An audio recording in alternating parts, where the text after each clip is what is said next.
Hello, hello, hello. Once again, it's time to talk about how to start up a successful and sustainable non-profit organization. Um, One challenge we've seen is so many non-profits are actually struggling with funding. Some are struggling with getting the right board members to support their mission. Uh, Good others are struggling with bringing in support resources, depending on what you would call it. But a lot of these factors are as a result of not starting their non-profit organization the right way. And this is what I'm here to basically talk about today: how to start up a successful and sustainable nonprofit organization, how to start up in an organization that um, will continue to run even after you're gone, how to start up an organization that can be properly funded, that would get the necessary support that it needs to function, this necessary support that it needs to grow and uh, advance. That's basically what we're going to be talking about today.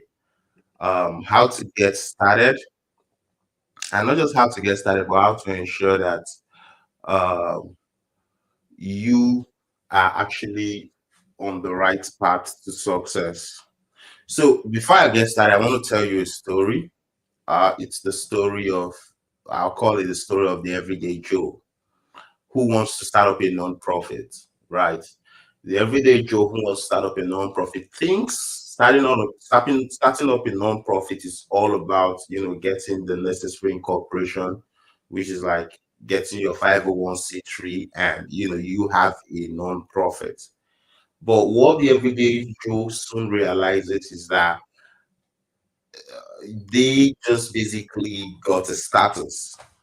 They don't have a non-profit yet because they don't have the necessary framework to be able to deliver on the impact that they've, you know, promised to deliver on. So this is a real huge challenge, and you find that we've seen that over 50% of the non-profit started within the next 5 years, over the first 5 years of their startup usually closes down. And this is because of the everyday Joe who has been going into the non-profit space. But there's a standard process to starting up a non-profit. There's a standard process to ensuring the success of your non-profit. There's a standard process to ensuring you build a sustainable non-profit that can continue to run even after you're gone. But again, people miss it, and that's become their undoing. So today, what I'm going to guide you through is the real steps to start up a successful and sustainable nonprofit organization, one that can be fully funded, one that can get the necessary support that it needs to be able to advance and carry out the mission that it has been created to carry out. So the very first step is what we call business planning. Now, business planning for nonprofits isn't like business planning for starting up a business. Business planning for nonprofits is to provide the founder clarity, to ensure the founder also determine the feasibility of the nonprofits they're about to start, right? That's what business planning is all about. It's not to go out there to go seek funding. Business planning is to give the founder grounding in the mission he's about to go into, basically get a clear understanding of the road ahead. Now, once you're done with business planning, the next step is bringing in board members. Of course, as we all know, a nonprofit isn't a one-man show. You need board members, you need strategic people who are going to work with you to be able to achieve the impact, the goal, the mission that you've set ahead of you. And this is where board members come in. So one challenge most non-profits founders go do is one mistake most non-profit founders do is they go about bringing their family and their friends into their board, hoping that these guys could, they could use the information of these guys to incorporate their organization. But in no time, they find out that uh, the organization that's incorporated, they don't have people to actually do the work, because why? They want to find family and friends who love them, of course, but can't do the work. So this is why it's important to find quality board members, people who have the skills, people who have the experience to be able to help you grow your nonprofit. And not just finding them, you will also have to take them through a standard board recruitment process that's going to ensure that these guys are committed to your mission. So we've seen that a lot of processes founders go take their board members through do not ensure their commitment, right? But we have a standard process at Solutions Matter that when we take your board members through this process, it ensures their commitment. It ensures they stay committed to the organization and they're able to contribute to the success of the organization. Unlike where you know board members become dormant in organizations.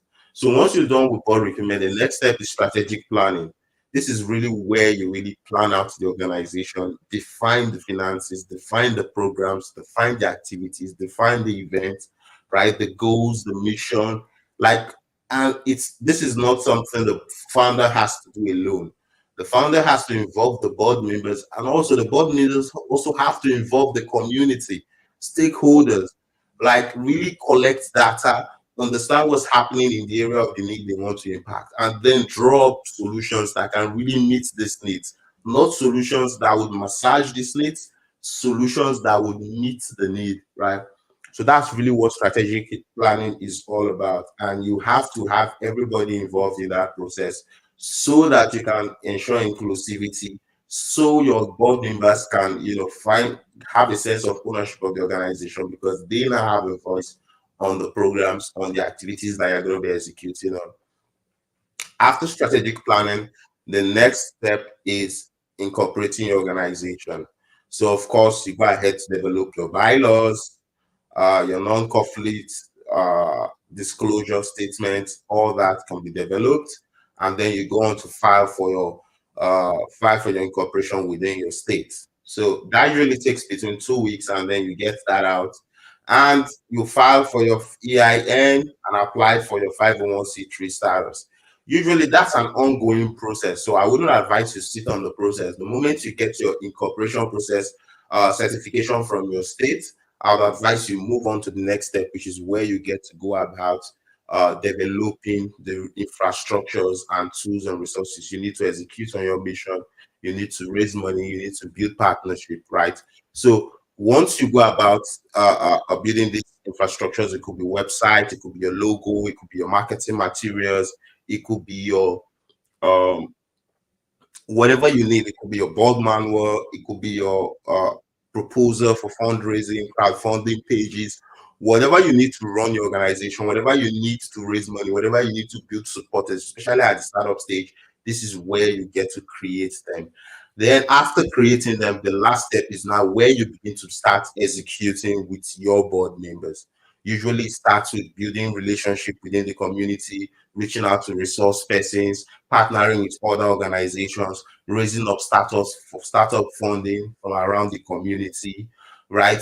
Looking for an office location, right? A lot of things could be done at the startup level, including executing on your programs, right? So a lot of things could be done at the startup level to start your organization and get you going. But I would advise start small, and for every success you achieve, celebrate with your board members, bring in volunteers, bring in staff once you're able to, and then continue to grow your organization forward. A lot of the execution will be dependent on what you agree to do during strategic planning. So focus on your strategic plan, identify what has to be done towards implement the plan, and begin to take action one step at a time. That's how you get your organization to the point where you are successful and your organization is growing. So of course, the aspect of raising startup funding, this is something a lot of people has been asking questions about. It's usually around the board members. When it comes to starting up the organization, let's say for example you want to build a home, that could cost you say 200k, but of course you don't have the 200k, but you could actually raise money that can help you now raise the 200k. So for example, you could have fundraising activities that could cost you 10k. That funding could be sourced from among your board members, and then once you run the fundraising activity, you can now raise the 200k, which is the initial goal to get your building up and running. So usually at the startup phase, it's usually identifying funding, getting funding that can help you find more funding.